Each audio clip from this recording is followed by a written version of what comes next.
Let me be honest with you. This isn't just about Eighth Pay Commission. It's about a larger issue, a pattern that has persisted for decades. We, as citizens of this country, are being squeezed dry through taxes, rising cost of living, and stagnant wages. And when it comes to the government employees, the picture gets even bleaker. The Eighth Pay Commission isn't just delayed, it feels like a deliberately ignored topic. If you are a government employee or even you know someone who is, you have probably heard the same complaints year after year. And if you're not a government employee, you might think, why should I care? But trust me, this issue affects us all, whether we realize it or not. Let us start with taxes. Do you know that for every rupee you earn, a significant chunk goes straight to the government? Income tax, GST, excise duties. There is a tax for almost everything. And the worst part, we have no control over how the money is used. They say it's for infrastructure, welfare schemes, and public services. But do we really see the benefits?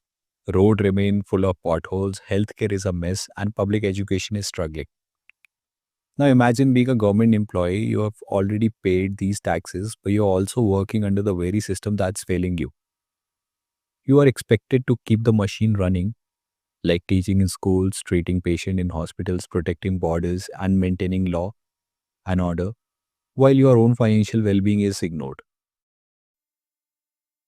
Here is where the pay commission comes into play. Pay commission are supposed to review and recommend salary hikes for government employees every 10 years. Sounds fair, right? But the reality is far from it. The 7th Pay Commission, implemented in 2016, was supposed to be a game changer. Instead, it turned into a nightmare for many. Sure, some employees got decent hikes, but others were left grappling with anomalies, discrepancies in pay scales that remain unsolved even today. Pensioners who had given decades of their lives to public service found themselves shortchanged. And now here we are talking about Eighth Pay Commission, which hasn't even been officially announced yet. The government's silence is deafening.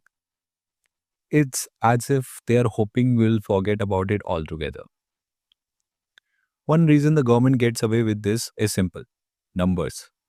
Let's face it, most Indians don't work in government jobs. According to estimates, only 3% of workforce is employed in the public sector. The rest are in private jobs or unorganized sector, where salaries are dictated by the market forces and not pay commissions. This creates a divide. If you are in private sector, you might look at government employees and think they already have a job security, pensions and benefits. Why should they get more? And that's exactly what the government counts on. This lack of solidarity among citizens. By keeping us divided, they can continue their games without facing significant backlash. Let's not forget the mindset of government employees themselves. Years of bad experience have made them wary of fighting back. Do you remember the protest during 7th Pay Commission? The promises made and then broken. The employees were left feeling betrayed, and the feeling of losing what the little they had have kept have keeping them from demanding more. There is also a crucial aspect to this. Many of us are taught to accept what we got to avoid rocking the boat. We are told be grateful you even have a job. And so we say stay quiet, even when we are being exploited. But the issue isn't just about government employees. It's also the kind of society we are building. When the government fails to pay its employees fairly, it sets a terrible precedent. If teachers aren't paid well, how can we expect them to educate our children with full dedication? If the doctors in public hospitals are overworked and underpaid, how can we trust our healthcare systems? And let's not forget the ripple effect on the economy. Government employees are also consumers. When their purchasing power decreases, it impacts businesses and in turn the entire country and economy. The truth is, the government doesn't prioritize us. Whether it's government employees or the general public, we are treated as nothing more than taxpayers. Cash flows, cash cows to fund their public policies. And let's be real. The rich and powerful always find ways to dodge taxes. It's the middle class and the working class who bear the brunt. While we are struggling to make ends meet, the government is busy announcing grand schemes and projects.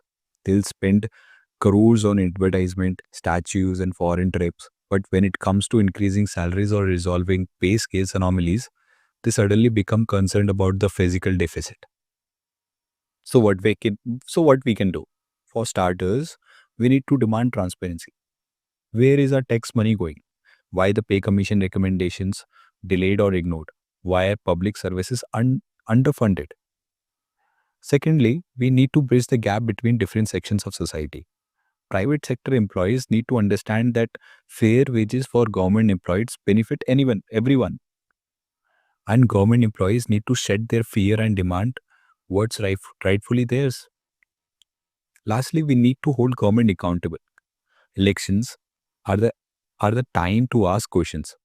If a party isn't addressing issues like pay commission, it doesn't deserve our vote. As a citizen, I'm tired of being ignored. I'm tired of paying taxes only to see the money getting wasted. I'm tired of the government treating its employees and by extension all of us with such disregard. The Earth Pay Commission isn't just about salaries. It's about fairness, dignity and respect.